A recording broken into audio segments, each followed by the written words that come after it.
I think what makes a really good dressage rider, I think you have to have a lot of different personal qualities as well as physical qualities to become a good rider. I think you need to be patient, number one. I think you have to be always open to learning and open to listening to your trainers and to your other support staff that you have.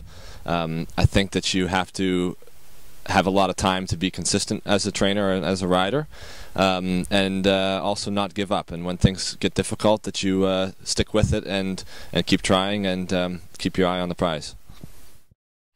The most kind of important attributes to being a successful rider, I think, are attention to detail, a work ethic, willing to get your hands dirty a little bit. I think you need to kind of be in the stable with the horses, know their personalities. I don't think you can just get on a horse and have as brilliant of a performance as if you had more of a relationship one-on-one with that horse.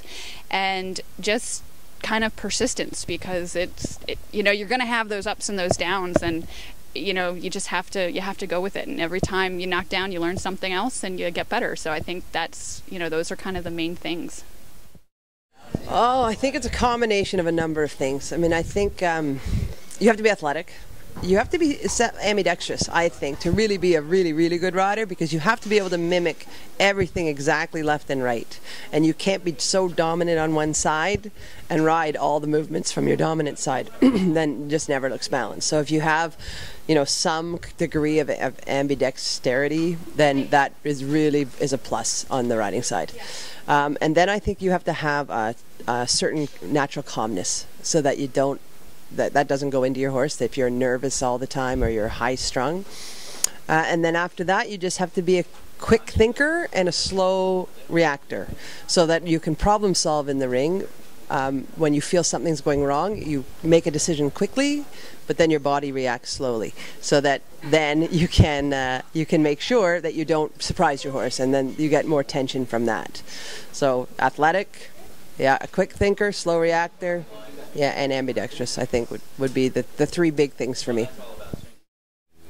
I think that what makes a rider successful is not only working hard and, of course, going out there and doing good in the ring, but I think the motivation to keep working hard and to keep moving forward, and to not look back when those little hiccups, you know, maybe make you lose a show, or maybe you know, something goes wrong with your horse. Those little hiccups not let you like get off track to your dreams. So I think really just the determination in a rider, I think, is what makes him special, him or her special.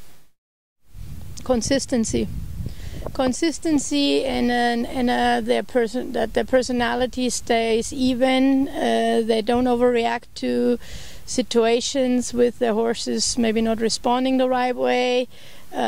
Keep you cool, and whatever happens, that you try to deal with it. And I think a good rider will overcome the highs and the lows, and will be staying in his positive attitude and try to move on or walk up to the next level again.